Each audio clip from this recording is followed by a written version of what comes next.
My name is Allison, and I'm 32. I'm standing in my kitchen, staring at the latest text from my sister Megan. Mom says you're being dramatic again about the family dinner thing. Just got done scrubbing crayon marks off the wall. Again. While my son Ethan does homework at the table. Where are you watching from today? Drop your location in the comments below and hit that like and subscribe button if you've ever felt like the family disappointment. You'll definitely want to stick around for what happened next. Let me back up and tell you how I became the designated family failure. In the Morgan family hierarchy, I've always occupied the most thankless position. While everyone else seemed to effortlessly meet my mother Janice's impossible standards, I somehow always fell short. Megan, my younger sister, mastered the art of being everything our mother wanted. Married to a successful businessman, 2 perfect children, active in all the right social circles. Allison just doesn't have your drive, honey, I overheard Mom telling Megan last Christmas. I was in the kitchen loading their dishes into my dishwasher, because naturally, hosting family dinner had somehow become my responsibility despite being the unsuccessful one. After my husband David died in that car accident 3 years ago, you'd think my family might have shown some understanding. Instead, they seemed to view my widowhood as confirmation of my general inability to maintain anything properly. If she'd been more supportive of David's career, Megan once whispered to our cousin, maybe he wouldn't have been working so late that night. The truth is, I've been carrying this family's expectations on my shoulders while raising Ethan completely alone. I work full-time as a project manager at a consulting firm, make sure Ethan gets to every school activity, help with homework, manage doctor appointments, and somehow still find time to show up for every family gathering where I'm treated like the hired help. Ethan feels the tension too. At 8 years old, he's already figured out that Uncle Brad and Aunt Megan don't really like spending time with him. Their kids, Madison and Tyler, are encouraged to see themselves as superior to my poor fatherless boy.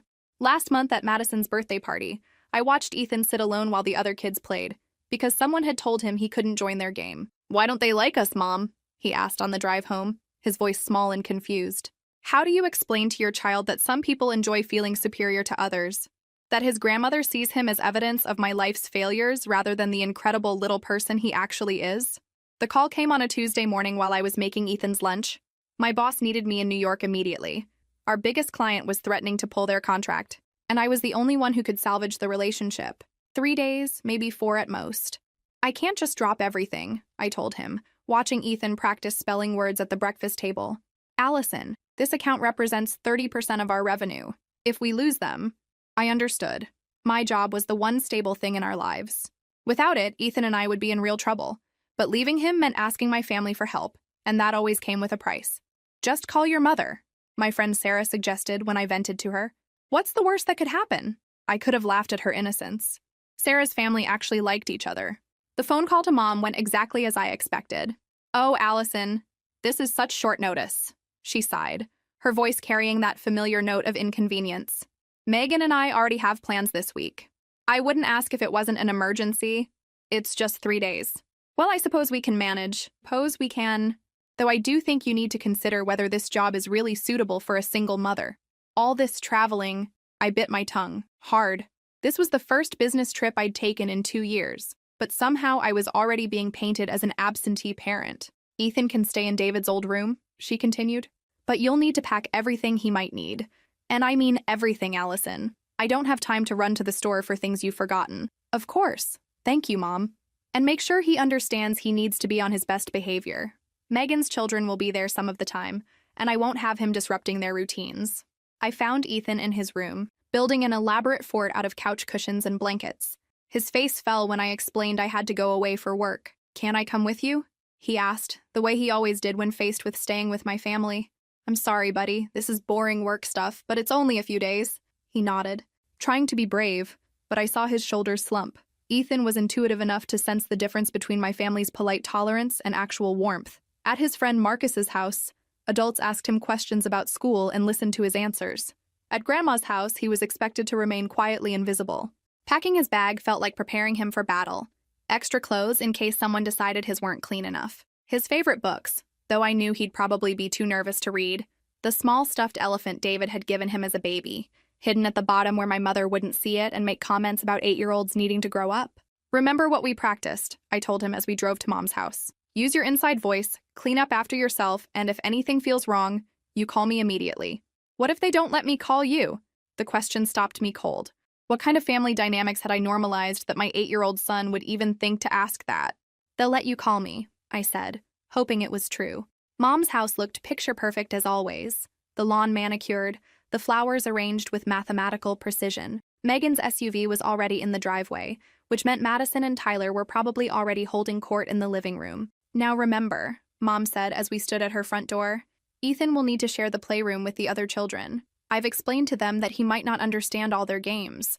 Ethan's hand tightened in mine. At 8, he understood perfectly well when adults talked about him like he wasn't there. "Ethan's very good with other children," I said firmly, "and he's looking forward to spending time with his cousins." The look Mom gave me suggested this was another example of my delusional thinking about my son's capabilities. The goodbye was worse than I'd anticipated. Ethan hugged me so tight I could barely breathe, and when I tried to let go, his arm stayed locked around my neck. "I love you more than the whole universe," I whispered, our special phrase. "More than the whole universe plus infinity," he whispered back, his voice thick with unshed tears. Walking away from him felt like tearing off part of my own skin, but I had to trust that for 3 days, my family could provide basic care and kindness to one small boy. I had to trust that blood meant something. My flight to New York was turbulent, which felt appropriate given the sick feeling in my stomach. I'd left my child with people who saw him as a burden rather than a gift. But what choice did I have? New York was a blur of conference rooms, client dinners, and damage control. The client, a major retail chain, had legitimate concerns about our timeline projections, but I managed to restructure the deliverables in a way that satisfied everyone. By Thursday afternoon, what should have been a crisis had turned into an opportunity to strengthen our relationship. "Brilliant work, Allison," my boss said as we walked out of the final meeting. "I knew sending you was the right call." I should have felt proud. Instead, I felt anxious to get home to Ethan. My text to Mom had been answered with minimal responses. Tuesday. "How's Ethan doing?" "Fine." Wednesday. "Is he eating okay?" "Yes." Thursday morning. "Can I talk to him tonight?" "He's busy with the other children." The responses were so brief they felt almost hostile. But maybe that was just Mom's texting style, right? She'd never been much for phone communication. Thursday evening, I tried calling. No answer. I called again an hour later. "Allison, we're in the middle of dinner." Mom's voice was clipped. "Is this urgent?" "I just wanted to say goodnight to Ethan. He's already brushing his teeth. I'll tell him you called." The call ended before I could ask any follow-up questions. A cold anxiety started building in my chest. This felt wrong. Mom might be emotionally distant, but she'd never actively prevented me from talking to my son before. I called Megan's cell phone. "Hey, just checking in on Ethan." Mom seemed rushed when I called. "Oh, he's fine, playing with Madison and Tyler. You know how kids are when they get together. Can I talk to him real quick?" "Actually, they're all in the bathtub right now. Maybe tomorrow." 2 conversations, 2 different explanations for why I couldn't speak to my son. The anxiety was turning into something sharper, more urgent. Friday morning, I made a decision that probably saved everything. The client meetings had gone better than expected, and I could catch an earlier flight home. Instead of staying for the planned Friday evening dinner, I booked myself on a 2 p.m. flight that would get me back by evening. I didn't tell my family I was coming home early. Something, maybe intuition, maybe growing paranoia, told me I needed to see what was really happening. The flight felt endless. I kept thinking about Ethan's face when I'd left him, the way his shoulders had slumped, his question about whether they'd let him call me. My son had instincts about people that were usually accurate. Why hadn't I trusted them?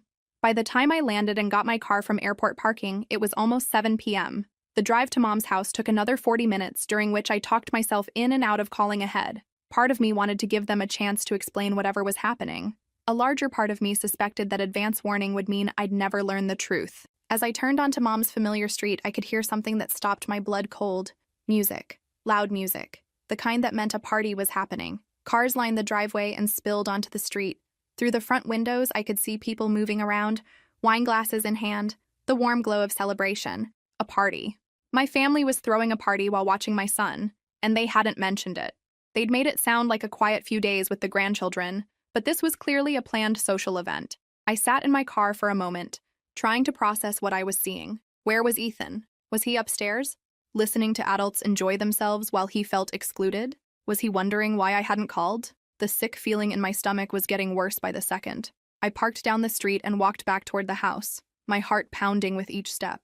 The front door was propped open to accommodate the flow of guests, and I could see clearly into the foyer and living room. At least 20 people were scattered throughout the space, all adults, all clearly enjoying themselves.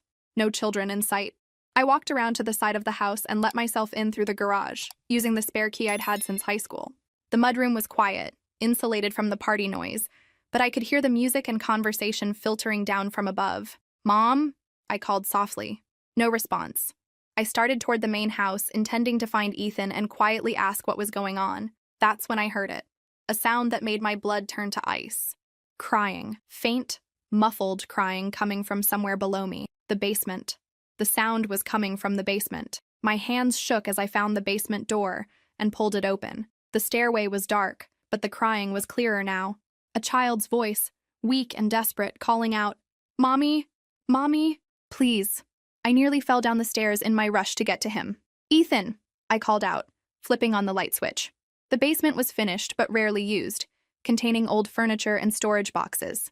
In the far corner, huddled behind a stack of cardboard boxes, I found my son. Ethan was curled into a ball on the concrete floor, still wearing the clothes I'd dressed him in 3 days ago, now wrinkled and stained. He was shivering. The basement was cold and damp, and he had no blanket, no jacket. When he looked up and saw me, his face crumpled with relief and fresh sobs. "Mommy!" He scrambled toward me, and I caught him in my arms, feeling how cold his little body was, how he trembled against me. "Baby, what are you doing down here? Why are you in the basement?" Through his tears, the story came out in broken pieces. He'd been too loud during lunch yesterday. Megan had said he was disrupting the peace. Mom had decided he needed to learn some self-control and put him down here for a little while. That was yesterday. He'd been locked in the basement for over 24 hours. While my family threw a party upstairs, my 8-year-old son was imprisoned in a cold, dark basement, calling for his mother with no one listening. The rage that filled me was unlike anything I'd ever experienced. It was clean and cold and absolutely certain. I picked up Ethan, who wrapped his arms and legs around me like a monkey, still crying into my shoulder. "We're leaving," I whispered to him. "Right now." I carried him up the basement stairs, through the mudroom, and straight toward the party sounds. I was done hiding, done being polite, done protecting these people's feelings while they destroyed my child. The conversation in the living room died the moment I walked in carrying a visibly distressed 8-year-old. 20 faces turned toward me, cocktails pausing halfway to lips, expressions shifting from celebration to confusion to something approaching shame. "Allison!" Mom's voice was artificially bright. "You're early. We weren't expecting you until tomorrow." I looked around the room slowly, taking in each face. Megan by the fireplace, Tyler and Madison nowhere to be seen, Dad near the kitchen, a beer in his hand. Neighbors, family friends, people I'd known my whole life, all of them clearly aware that a party was happening while my son was locked away. "Where were your children during this party, Megan?" I asked, my voice eerily calm. "They're at Brad's sister's house for the weekend. We thought it would be easier." "Easier than what? Easier than acknowledging that you locked my son in the basement?" The room went dead silent. Someone coughed uncomfortably. A glass clinked against a table. "Now, Allison, that's not what happened," Mom started. But I cut her off. "My son has been in your basement for over 24 hours. While you threw a party, while you told me he was fine, he was playing with his cousins. He was too busy to talk to me." The silence stretched out, thick with tension and guilty looks exchanged between guests. Finally, Megan stepped forward, her face flushed with wine and embarrassment. "You're being dramatic, as usual," she said, but her voice lacked conviction. Ethan just needed some quiet time. He was being difficult. Difficult? I adjusted Ethan's weight on my hip, feeling his small body still trembling. He's 8 years old. What exactly was so difficult about my 8-year-old son that required locking him in a basement? Dad cleared his throat, trying to restore his authority to the situation. "Allison, you're making a scene. These are family friends and you're embarrassing everyone." I almost laughed. After 32 years of being told I was embarrassing, dramatic, too sensitive, the word had lost its power over me. "I'm embarrassing everyone? My son was locked in your basement while you had a party. If anyone should be embarrassed, it's every adult in this room who knew where he was and did nothing." Mom stepped closer, lowering her voice to that manipulative tone she'd perfected over decades. "Sweetheart, you don't understand what happened.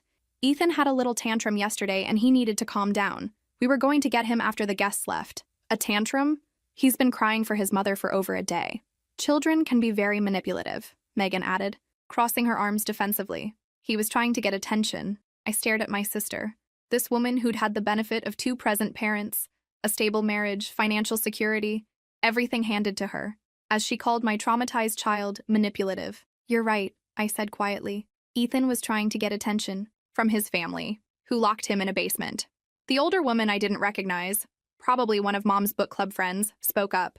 Perhaps we should give the family privacy to work this out. Actually, I said, my voice carrying clearly through the room, I'd like witnesses for this. I looked directly at my mother. Mom, I need you to understand something very clearly. This is the last time you will ever see my son. This is the last time any of you will see him. Allison, you can't be serious. Dad's voice boomed. One incident doesn't mean... One incident? I couldn't keep the incredulity out of my voice. You think this is about one incident? This is about 8 years of making my child feel unwanted, 8 years of treating him like a burden, 8 years of me watching you all barely tolerate his existence while I bent over backward trying to earn your approval. Ethan lifted his head from my shoulder, looking around the room with wide, scared eyes. These people had hurt him, but he was still young enough to hope they might apologize, might make it right. They didn't. Instead, Mom tried one more manipulation. Think about what you're doing to this family, Allison. Do you really want to tear everyone apart over a misunderstanding? I'm not tearing anything apart. I'm protecting my son from people who locked him in a basement. Then I delivered the information I'd kept secret for 3 years, the ace I'd never planned to play until this moment. And since family seems to be so important to everyone, you should know that Ethan inherited $200,000 from his great-grandfather on David's mother's side, money that was specifically left for his future, with me as the trustee until he turns 18. The room went completely still. I could practically hear the mental calculations happening. $200,000 that they'd never known about, never had access to, never would have access to. Money that none of you will ever touch, I continued, because none of you will ever see him again. I shifted Ethan higher on my hip and looked around the room one final time. Enjoy your party. The walk to my car felt like crossing a battlefield. Behind me, I could hear urgent whispered conversations starting up, voices rising in argument and blame. Ahead of me was something I'd never had before, complete freedom from these people's opinions. The drive home was quiet, except for Ethan's occasional sniffles. I'd cranked up the heat in the car, but he was still shivering against me, processing what had happened as much as an 8-year-old could. Are we really never going to see Grandma again? He asked as we pulled into our driveway. Do you want to see her again? I asked gently. He thought about this seriously, the way children do when adults actually ask for their opinions. No, he said finally. She doesn't like me very much. She doesn't deserve you very much, I corrected, unlocking our front door. There's a difference. I drew him a warm bath and sat on the bathroom floor while he soaked, watching color slowly return to his cheeks. He told me more details about the past 3 days, how Tyler and Madison had been allowed to order pizza while he ate peanut butter sandwiches, how Megan had told him he couldn't play with their toys because he didn't know how to take care of nice things. Why didn't you tell me all this when I called? I asked. Grandma said I couldn't talk to you because you were working, and I shouldn't bother you with whining. Each new detail felt like a knife twist, but also like vindication. My instincts had been right. My son's discomfort around my family had been completely justified. After I tucked him into his own bed, in his own room, surrounded by his own books and toys and the elephant David had given him, I sat in my living room and really looked at my life for the first time in years. The house was small but warm, filled with pictures of Ethan and me at parks, museums, school events. My furniture might not be expensive, but it was chosen with care and arranged for actual living, not for impressing visitors. The kitchen held evidence of real meals cooked for 2 people who genuinely enjoyed each other's company. This was already a better life than anything my family could offer. My phone buzzed with the first of what would be many calls, Mom's name on the screen. I declined the call and blocked the number. Megan next. Blocked. Dad. Blocked. Each blocked contact felt like removing a weight from my shoulders. Over the next few weeks, the transformation in Ethan was remarkable. His appetite returned. He laughed more easily. He stopped the nervous habit of looking around before speaking, stopped the careful way he'd been measuring his words to avoid causing offense. Mom, he said one morning over breakfast, I like our family better when it's just us. Me too, baby. The freedom was intoxicating. No more family dinners where I served everyone else and cleaned up alone. No more birthday parties where Ethan felt excluded. No more holidays spent watching my child absorb the message that he was somehow less than his cousins. Instead, we had lazy Saturday mornings, impromptu ice cream trips, movie nights where we actually enjoyed each other's company. We had space to breathe, to be ourselves, to build something better. 3 weeks later, my boss called me into his office. The New York client had specifically requested that I lead their next project, a 9-month engagement that would mean a significant promotion and salary increase. They were impressed with your problem-solving abilities, he said, And honestly, Allison, you've been carrying more responsibility than your title reflects for a while now. It's time we made it official. Senior project manager, a corner office, a 30% salary increase, the promotion I'd been working toward for 3 years. As I sat in my new office that evening, looking out at the city skyline, I realized something profound. Cutting toxic people out of my life hadn't diminished me. It had created space for me to grow into who I was supposed to be all along. My family had taught me that my worth was conditional, that love had to be earned through perfect behavior and constant sacrifice. But they were wrong. Love, real love, was what I had with Ethan. Unconditional, protective, nurturing, the kind of love that would never lock a child in a basement. The kind of love that builds people up instead of tearing them down. The kind of love that was worth protecting at any cost. And I was just getting started. My name is Allison, and 3 months after cutting ties with my family, I'm sitting in what used to be my boss's office, staring at a nameplate that now reads, Allison Morgan, Senior Project Manager. The promotion came faster than I'd ever imagined possible. Turns out, when you're not spending every weekend at obligatory family functions and every evening managing other people's emotional crises, you have remarkable amounts of mental energy for actual work. Who would have thought? The New York client specifically requested you for their expansion project. My former boss, now colleague, explained during my promotion meeting. They said your problem-solving approach saved them millions in potential delays. The salary increase was substantial, enough to finally stop living paycheck to paycheck, enough to start thinking about the future instead of just surviving the present. But more importantly, it represented something I'd never had before. Recognition for my actual abilities rather than my willingness to sacrifice myself for others. Ethan noticed the change in me immediately. Where I'd once been exhausted and stressed every evening, I now had energy for homework help, bedtime stories, and weekend adventures. We started taking Saturday trips to museums, parks, places I'd always been too tired to explore when I was constantly managing my family's emotional needs. Mom, you're different, he said one evening as we built a blanket fort in the living room. Different how? Happier. Like, not worried all the time. Out of the mouths of babes.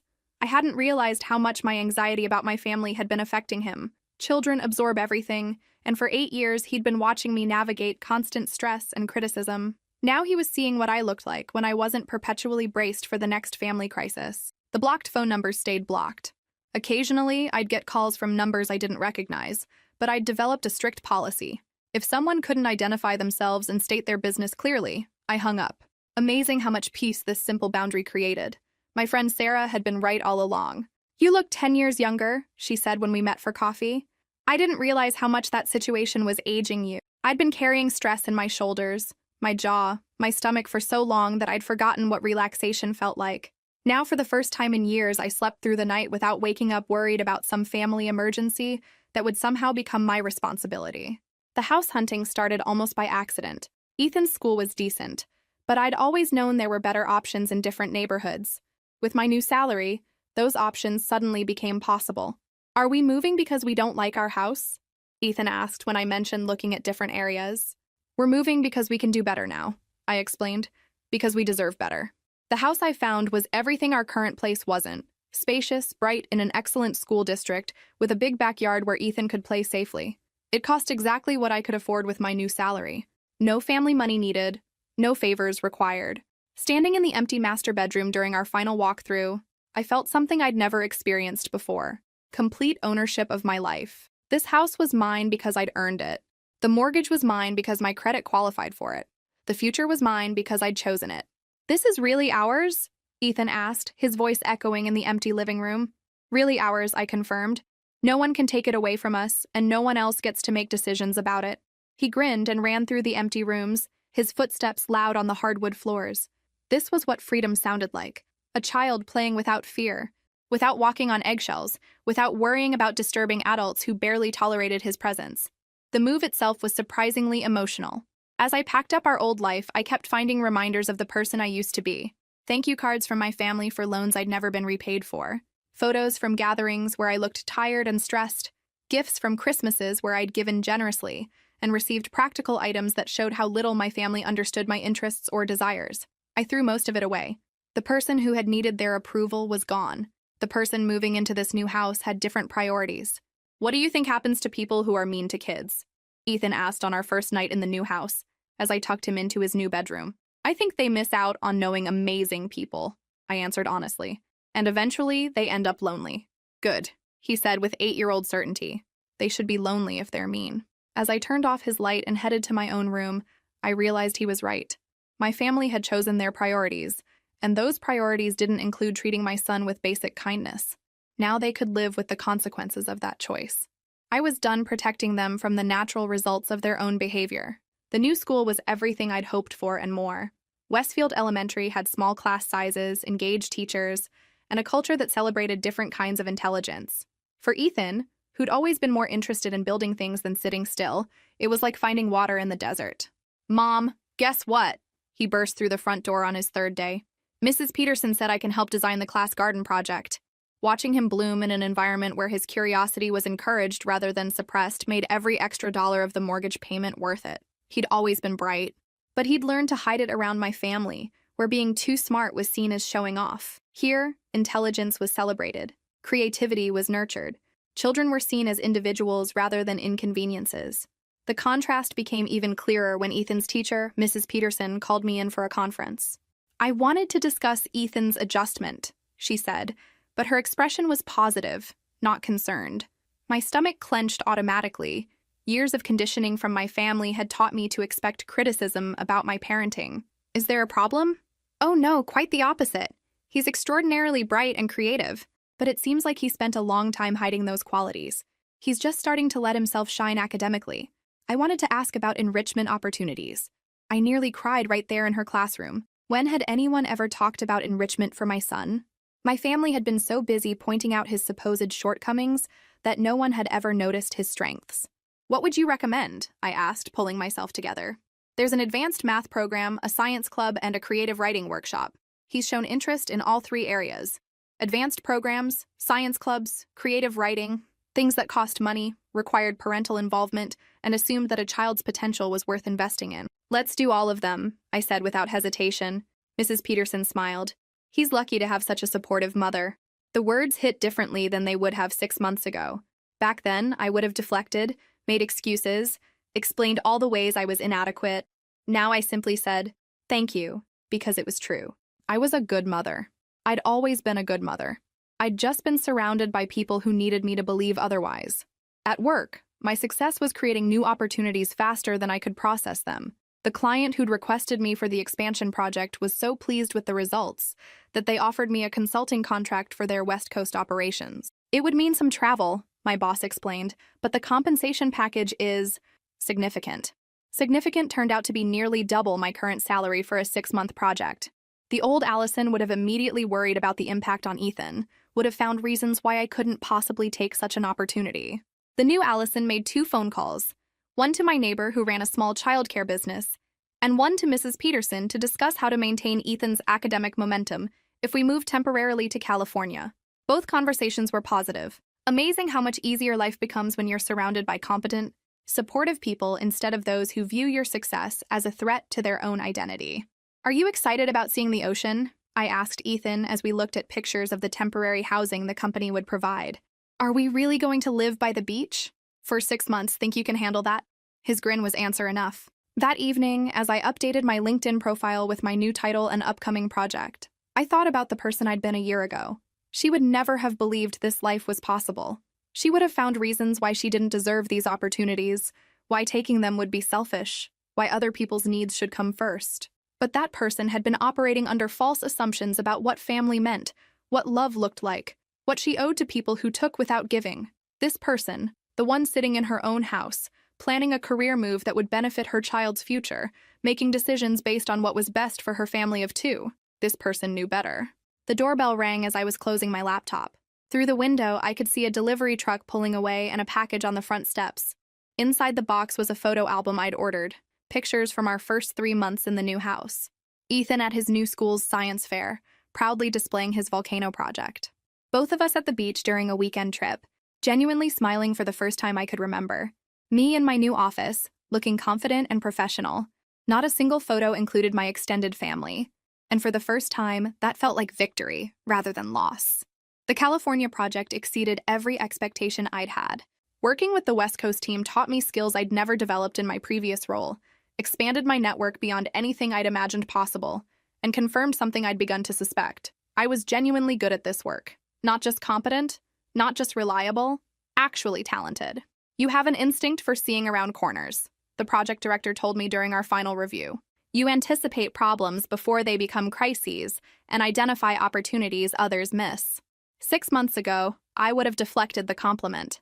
Now I simply said, thank you. I enjoy the strategic thinking aspect of this work. The West Coast salary had been transformative. For the first time in my adult life, I had actual savings. Not the emergency fund I'd been building and depleting for family crises, but real money set aside for Ethan's future, for our security, for possibilities I was just beginning to imagine. Ethan thrived in the California school system. The academic programs were even more advanced than what we'd found at Westfield. And the diversity of the student body meant he was exposed to ideas and perspectives that would serve him well for the rest of his life. I want to be an environmental engineer, he announced one evening as we walked along the beach near our temporary home. That's a great goal. What made you think of that? My science teacher said engineers solve problems to make people's lives better. And I like figuring out how things work. 8 years old, and he already had clearer career vision than I'd had at 28. That's what happened when a child grew up believing his ideas mattered, his interests were valid, his potential was worth nurturing. The return to our permanent home felt different than I'd expected. The house that had seemed so spacious and perfect 6 months ago now felt small, not physically, but in terms of possibilities. I found myself browsing real estate listings, not because I was unhappy, but because I was curious about what else might be available. What other neighborhoods might offer even better schools? What other opportunities might exist for someone with my newly expanded skills and significantly improved financial position? Are we moving again? Ethan asked, catching me looking at house listings on my laptop. Just exploring options, I said. Nothing definite. I like our house, he said, but without anxiety. He'd learned over the past year that my decisions were made with his best interests in mind. If we moved, it would be to something better, not because of someone else's crisis or demand. The permanency of that trust hit me unexpectedly. Ethan felt secure with me in a way I'd never felt secure with my own family. He knew that his needs mattered, that his comfort was a priority, that he wouldn't be sacrificed for someone else's convenience. I'd broken the cycle. Whatever dysfunction I'd inherited from my family's treatment of me, I hadn't passed it on to him. The phone rang as I was making dinner, interrupting my thoughts. Unknown number, which usually meant I wouldn't answer, but something made me pick up this time. Allison? It's Aunt Patricia, my father's sister, someone I'd always liked but rarely spoke with, someone who'd been at family gatherings but never part of the core drama. Hi, Patricia. How are you? I'm fine, honey. I was calling because, well, I heard about what happened with your mother and Megan, about the party and what they did to Ethan. I waited. I'd learned to be comfortable with silence, to let other people fill it rather than rushing to smooth over awkwardness. I wanted you to know that what they did was wrong, completely wrong, and I understand why you cut contact. Thank you for saying that. I also wanted you to know that not everyone in the family agrees with how they handled things. Some of us think you made the right decision. It was the validation I'd never expected to receive. For months, I'd wondered if I was overreacting, if I was being too harsh, if I was depriving Ethan of family connections that might be valuable despite their flaws. I appreciate you calling, Patricia. If you ever want to talk, or if Ethan wants to know about his father's family, I'm here. No pressure. No agenda. Just, if you want. After I hung up, I stood in my kitchen, surrounded by the life I'd built for myself and my son, and felt something I'd never experienced before. Complete confidence in my decisions. I wasn't missing out on something by refusing to tolerate abuse. I wasn't depriving Ethan of essential family connections by protecting him from people who treated him poorly. I was building something better, something healthier, something that honored both of us as whole, valuable people deserving of respect and love.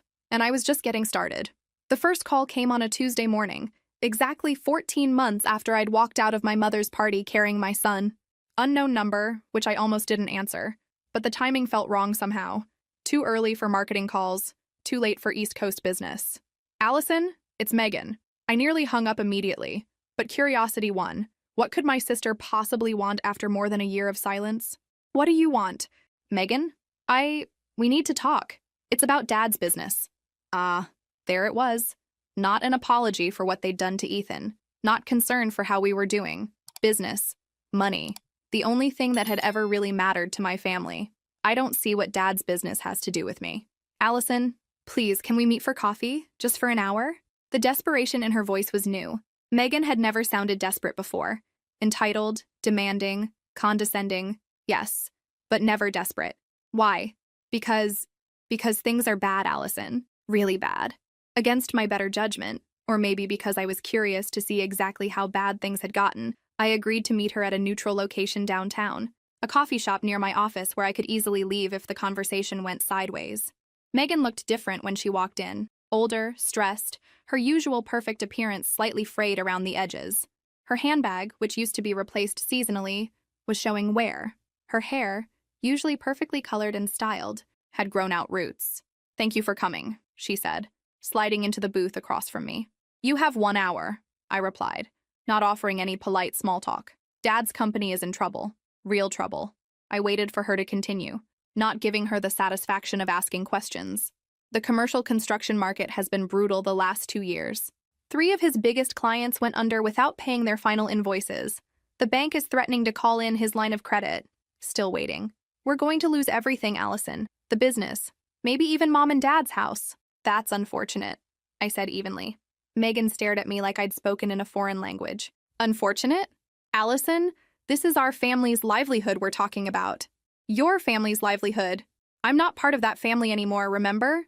You made that very clear when you locked my 8-year-old son in a basement. That was a misunderstanding." "No, Megan. That was child abuse. And the fact that you still call it a misunderstanding is exactly why we're never going to have a relationship again." Her composure cracked slightly. "Fine. You want to hold a grudge forever? That's your choice. But Ethan is still family. He's still Dad's grandson. Ethan is my son. His family is me. The people who treated him like an inconvenience don't get to claim family status when they need something. You know he inherited money from David's family?" There it was. The real reason for this meeting. "What about it?" "I did some research after you mentioned it at the party. $200,000 could save Dad's business. It could save everything." I almost laughed at the audacity. "You want me to use my son's inheritance to bail out the business owned by people who locked him in a basement? We could structure it as a loan." "No. You didn't let me finish. I don't need you to finish." "The answer is no. Now, always, and forever." Megan's mask finally slipped completely. "You selfish bitch. After everything this family has done for you." "What exactly has this family done for me, Megan? Please be specific." "We raised you. We supported you. You raised me to be your emotional support system and financial safety net. You supported me when it benefited you and abandoned me when I needed help. That's not family. That's exploitation. You were always jealous of me," she snapped, reverting to childhood tactics. "Always resentful because I was more successful. You were more successful because I sacrificed my opportunities to enable yours. But I'm not jealous anymore, Megan, because now I know what actual success feels like and it doesn't require stepping on other people to achieve it." I stood up, gathering my purse. "Give Mom and Dad my regards. Tell them I hope they enjoy the consequences of their choices." "Allison, wait. We're done here. Don't contact me again." As I walked back to my office, I felt something I hadn't expected. Pity. Not for their financial situation, which was largely the result of their own poor decisions, but for the fact that they'd spent so many years taking for granted something valuable and now had to face the reality of life without it. They'd lost me. They'd lost access to Ethan. And they'd lost the financial safety net I'd provided for decades. All because they couldn't treat my child with basic human decency.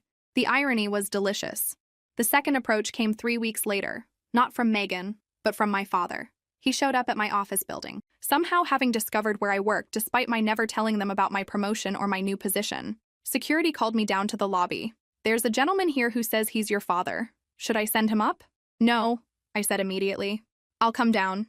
Dad was standing near the information desk, looking smaller than I remembered, older. The confidence and authority that had dominated my childhood seemed diminished, replaced by something that looked almost defeated. "Hello, Allison. Dad, how did you find out where I work? Does it matter?" "It matters that you're showing up uninvited to my workplace. I could have you escorted out. Please, just give me 5 minutes." Against my better judgment, I gestured toward a seating area near the windows, far enough from the elevators that my colleagues wouldn't see us, but public enough that he couldn't make a scene. "Megan said you refused to help." Megan was right. "Allison, I'm asking you to reconsider. This business has been my life's work. 3 generations of Morgan men have built something meaningful here. And 3 generations of Morgan men have managed to run it into the ground without my help. I don't see why that should be my problem now. Because family helps family." The words that had controlled me for 30 years. The words I'd finally learned to recognize as manipulation, rather than truth. When did you help me, Dad? When I was working 2 jobs to pay for Megan's college expenses. When I was caring for your grandchild alone after David died. When I needed childcare for 3 days and ended up with my son locked in your basement? That wasn't... You didn't mean to traumatize my child? You didn't mean to lock him away while you threw a party? You didn't mean to ignore his cries for help?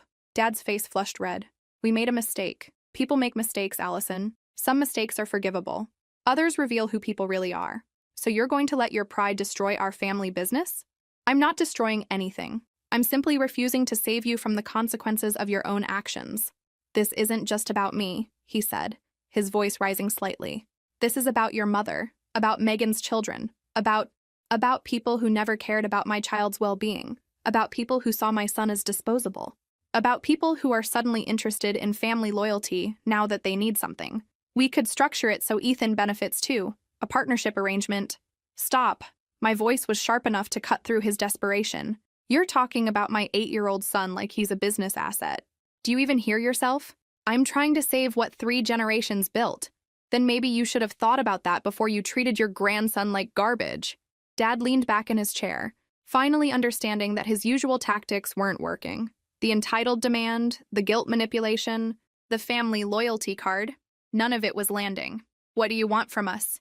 He asked finally. Nothing. I want absolutely nothing from any of you. That's what you never understood. I stopped needing your approval a long time ago. So that's it? You're just going to walk away and let everything fall apart? I walked away 14 months ago. You're just now noticing because you finally need something you can't get anywhere else.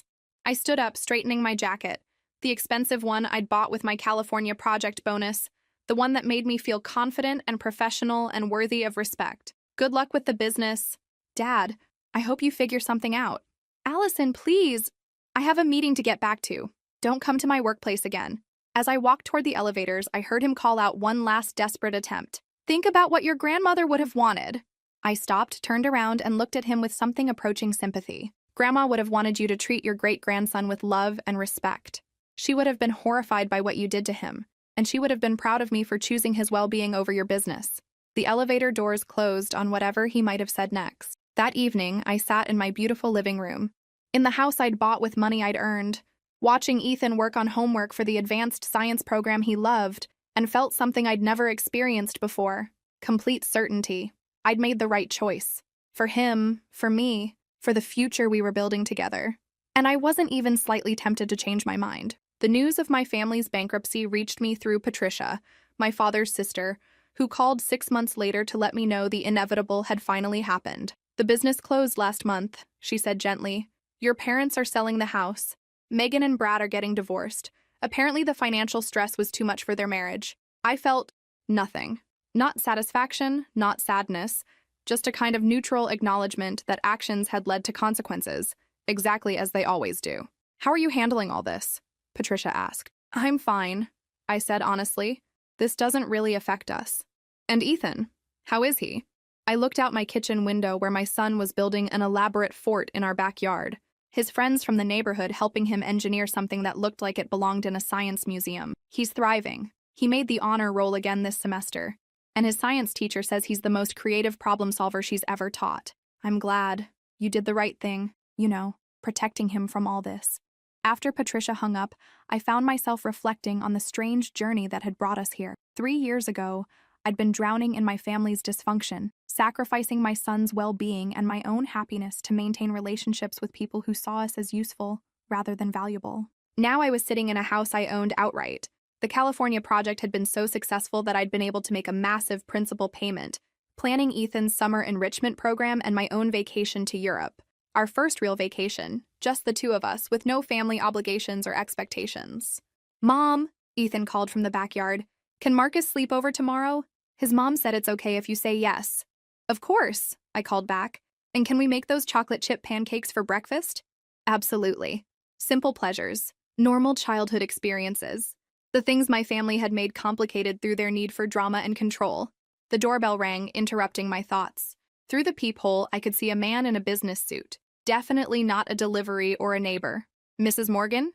I'm James Mitchell from Patterson, Burke & Associates. I represent your father's estate. Estate? I'm sorry, what estate? Perhaps I could come in? There are some legal matters we need to discuss.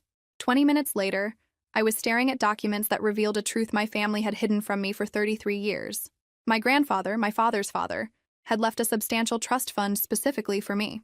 Money that had been growing with compound interest for over 3 decades. Money that my father had been legally required to turn over to me when I reached 25. Money that would have changed everything about my life, about my choices, about the power dynamics that had controlled our family for so long. Your father violated his fiduciary duty by not informing you of this inheritance, Mr. Mitchell explained. The trust is worth approximately $1.2 million now.